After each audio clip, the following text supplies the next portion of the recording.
مگر میرے دماغ میں وہ الفاظ کندہ تھے۔ میں نے اپنی گاڑی نکالی، مگر اس بار وہ والی گاڑی نہیں تھی جس سے ایکسیڈنٹ ہوا تھا۔ وہ تو میں نے خفیہ گیراج میں چھپا دی تھی۔ میں نے کام سے گاڑی لی اور پرچے پہ لکھے پہلے نام رشید کریانہ اسٹور کی تلاش میں نکل پڑا۔ گلیوں کی خاک چھاننے کے بعد مجھے وہ چھوٹی سی دکان ملی جہاں ایک بوڑھا دکاندار مکھیوں سے بھری مٹھائی کے پیچھے بیٹھا تھا۔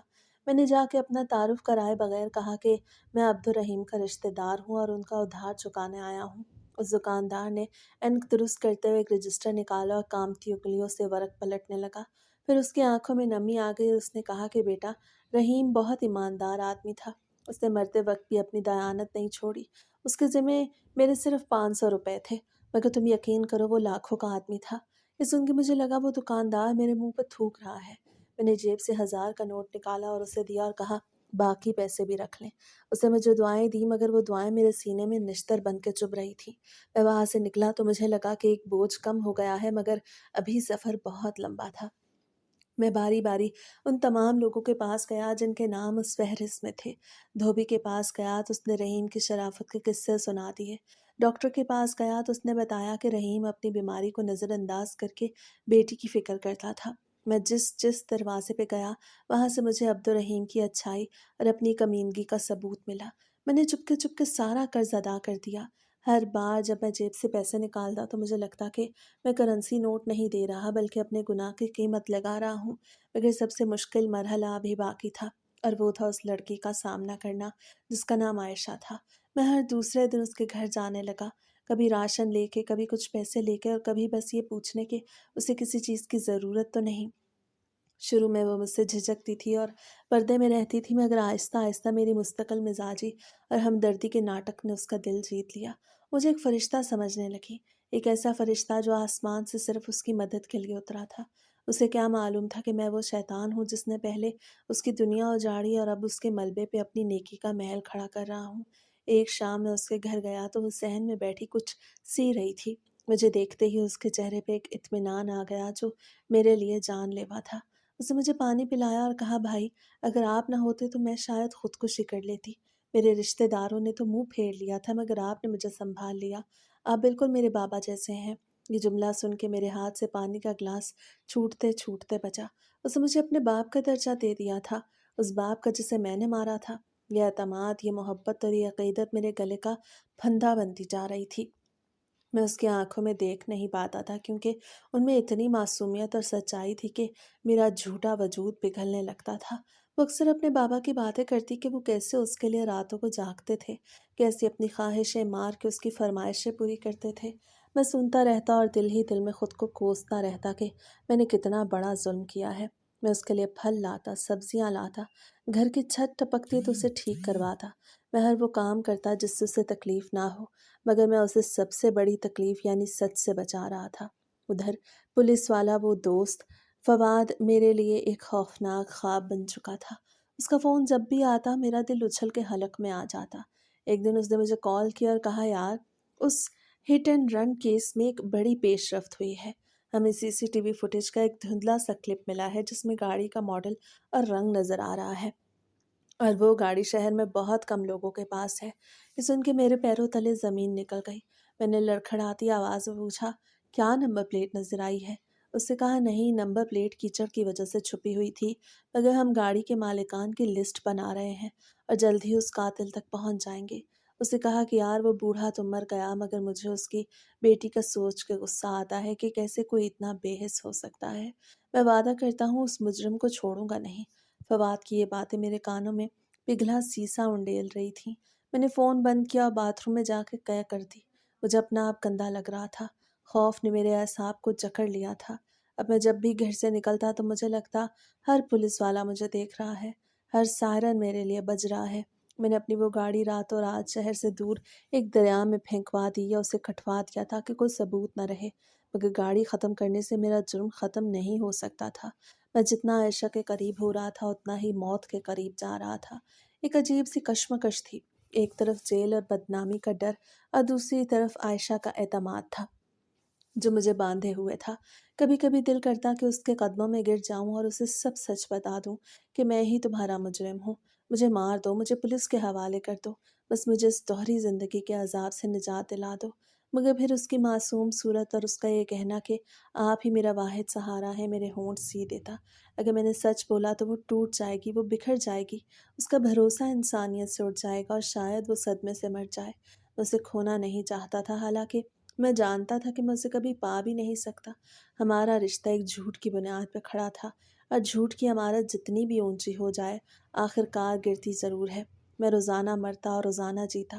عائشہ مجھ سے مشورے لینے لگی، گھر کے معاملات میں میری رائے پوچھتی۔ مجھے لگتا کہ میں اس گھر کا سربراہ بن گیا ہوں، مگر ایک غاصب سربراہ جو چور دروازے سے داخل ہوا ہے۔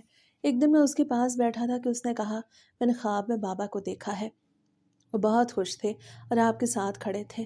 وہ کہہ رہے تھے کہ اس لڑکے کا خیال رکھنا یہ بہت اچھا ہے۔ یہ سن کے میرا ضبط ٹوٹ گیا۔ میں اٹھ کھڑا ہوا اور وہاں سے بھاگ نکلا۔ میں سڑکوں پر دیوانوں کی طرح گھومتا رہا۔ بارش ہو رہی تھی اور میں بھیگ رہا تھا، مگر میرے اندر کی آگ نہیں بجھ رہی تھی۔ مجھے سمجھ آ گیا تھا کہ اب میں زیادہ دیر تک یہ کھیل نہیں کھیل سکتا۔ پولیس کا گھیرا تنگ ہو رہا تھا۔ فواد نے بتایا تھا کہ انہوں نے کچھ مشکوک گاڑیوں کو ٹریس کیا ہے اور میری گاڑی کا ریکارڈ بھی ان کے پاس ہے۔ بس وہ مجھ تک پہنچنے ہی والے ہیں۔ میں نے سوچا کہ میں یہاں سے بھاگ جاؤں، بیرون ملک چلا جاؤں جہاں کوئی مجھے نہ جانتا ہو، مگر پھر عائشہ کا خیال آڑے آ گیا۔ میں اسے تنہا کیسے چھوڑ سکتا تھا؟ میں نے اس سے وعدہ کیا تھا کہ میں اس کا خیال رکھوں گا۔ میں ایک عجیب دوراہے پہ کھڑا تھا، ایک طرف فرار تھا اور دوسری طرف اقرار۔ دوسرے راستوں پہ تباہی میری منتظر تھی۔ اگر بھاگتا ہوں تو ضمیر مار دے گا، اور اگر رکتا ہوں تو قانون اور عائشہ کی نفرت مار دے گی۔ میری راتوں کی نیندیں حرام ہو چکی تھیں۔ میں نے سکون آور گولیاں کھانا شروع کر دی، مگر سکون کہیں نہیں تھا۔ عائشہ کی محبت اور عزت میرے لیے زنجیر بن گئی۔ وہ میرے لیے کھانے بناتی، میرا انتظار کرتی، اور میں اس کے سامنے مجرموں کی طرح سر جھکائے بیٹھا رہتا۔ مجھے ڈر تھا کہ جس دن اسے سچ پتہ چلا، اس دن اس کی آنکھوں میں جو نفرت ہوگی وہ مجھے جیتے جی مار دے گی۔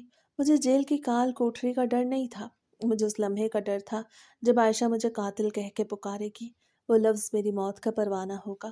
اب ہر گزرتا لمحہ مجھے اس انجام کی طرف دھکیل رہا تھا جو اٹل تھا، اور میں اپنی ہی بنائی ہوئی قبر کے کنارے کھڑا تھا، جہاں سے واپسی کا کوئی راستہ نہیں تھا، بس چھلانگ لگانے کی دیر تھی، اور مجھے نہیں معلوم تھا کہ یہ چھلانگ مجھے کہاں لے جائے گی۔ وقت ریت کی طرح مٹھی سے پھسل رہا تھا، اور میں نے اپنے گناہ کو اپنی محبت کی چادر میں چھپانے کا فیصلہ کر لیا تھا۔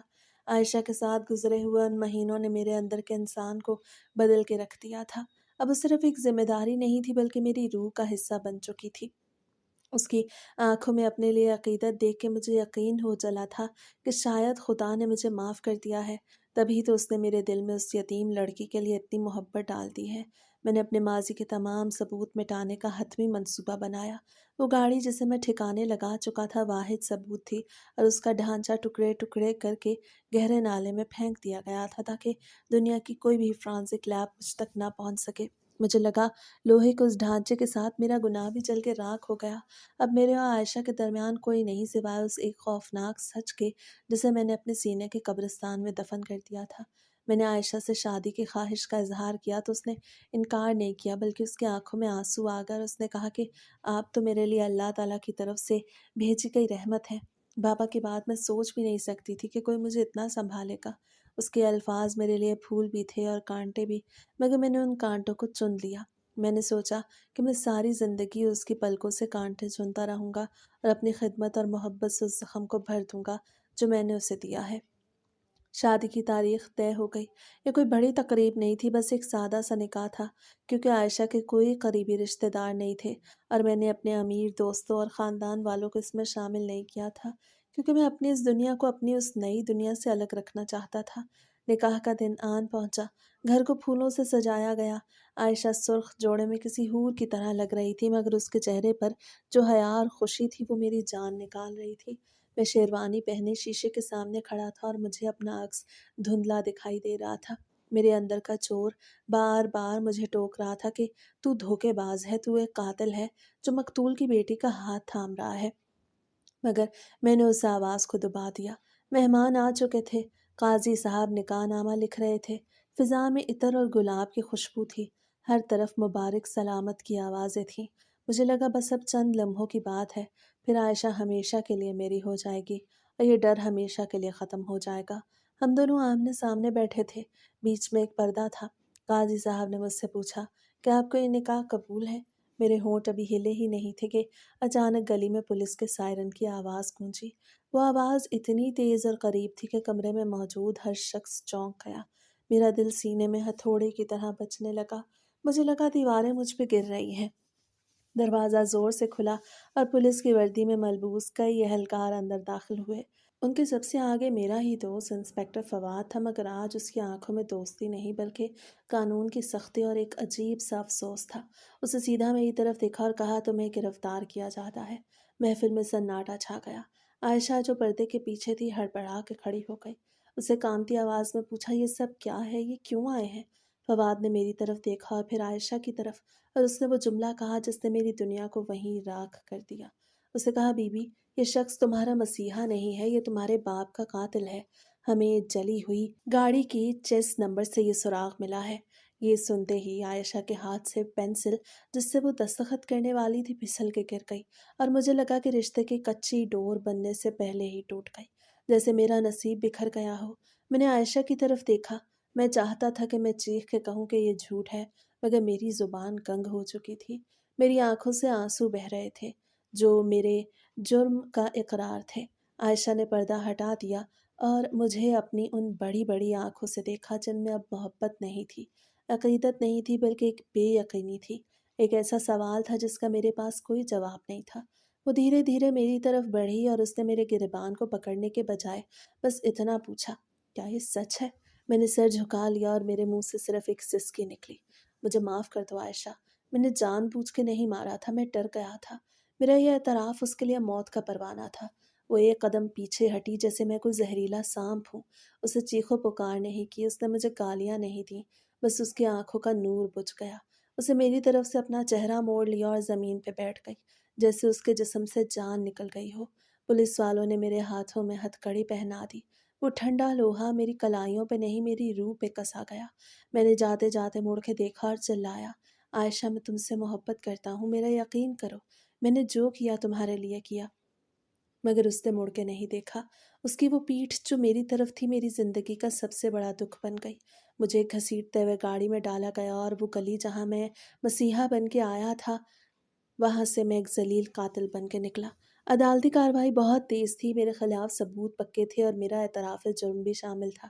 جج نے مجھے عمر قید کی سزا سنائی۔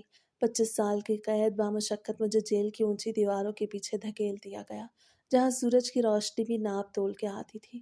شروع کے دن اور راتیں تو میں نے پاگلوں کی طرح گزاری۔ میں سر دیواروں سے ٹکراتا اور عائشہ کا نام پکارتا۔ مجھے جیل کی روٹی حلق سے نہیں اترتی تھی۔ مجھے ہر پل وہ منظر یاد آتا جب عائشہ نے مجھ سے منہ موڑا تھا۔ وہ خاموشی مجھے جیل کے شور سے زیادہ کاٹتی تھی۔ پھر آہستہ آہستہ وقت نے مرہم رکھنا شروع کیا، یا شاید میں درد کا عادی ہو گیا۔ مہینے سالوں میں بدلنے لگے۔ میری جوانی جیل کی چکی پیستے پیستے ڈھلنے لگی۔ میرے کالے بال جن پہ مجھے کبھی بہت ناز تھا اب سفید ہونے لگے تھے۔ میرے چہرے پہ جھریاں پڑ گئی تھیں اور کمر جھک گئی۔ جیل کی تنہائی نے مجھے خدا سے ملا دیا۔ میں راتوں کو تہجد میں اٹھتا اور گھنٹوں سجدوں میں پڑا روتا رہتا۔ میں اللہ سے اپنی معافی مانگتا اور عائشہ کے سکون کی دعا کرتا۔ میں نے جیل میں ہی قرآن حفظ کیا اور قیدیوں کو پڑھانا شروع کر دیا۔ سب مجھے بزرگ کہنے لگے، مگر میرے اندر وہ نوجوان اب بھی زندہ تھا جو اس برسات کی رات میں بھٹک گیا تھا۔ میں اکثر سوچتا تھا کہ عائشہ نے شادی کر لی ہوگی، اس کے بچے ہوں گے، وہ خوش ہوگی اور شاید مجھے بھول چکی ہوگی۔ یہی سوچ کے مجھے سکون ملتا کہ چلو میری وجہ سے اس کی زندگی نہیں رکی، مگر دل کے کسی کونے میں ایک ہلکی سی امید کی شمع جلتی رہتی تھی کہ شاید کہیں وہ اب بھی میرا انتظار کر رہی ہو۔ حالانکہ ایک دیوانے کا خواب تھا۔ 14-15 سال گزر گئے، پھر 20 سال، اور پھر آخر کار وہ دن آ گیا جب میری سزا پوری ہو گئی۔ اچھے چال چلن اور سرکاری چھٹیوں کی وجہ سے مجھے کچھ سال پہلے رہائی مل گئی۔ جب میں جیل کے بڑے آہنی دروازے سے باہر نکلا تو میں 50 سال کا ایک بوڑھا شخص تھا۔ میری آنکھوں کے گرد گہرے حلقے تھے اور ہاتھوں میں ریشہ تھا۔ باہر کی دنیا بالکل بدل چکی تھی۔ سڑکوں پر گاڑیوں کا ہجوم تھا، اونچی عمارتیں تھیں، لوگ موبائل فونوں میں گم تھے۔ مجھے لگا میں کسی دوسری دنیا میں آ گیا ہوں۔ میرے پاس جانے کے لیے کوئی جگہ نہیں تھی۔ میرے گھر والوں نے تو گرفتاری کے وقت ہی مجھ سے لا تعلقی کا اعلان کر دیا تھا۔ میری جائیدادیں نیلام ہو چکی تھیں یا رشتہ داروں نے قبضہ کر لیا تھا۔ میری جیب میں صرف چند 100 روپے تھے جو میں نے جیل میں محنت مزدوری کر کے کمائے تھے۔ میرے قدم خود بخود اسی پرانے محلے کی طرف اٹھ گئے جہاں میری روح اٹکی ہوئی تھی۔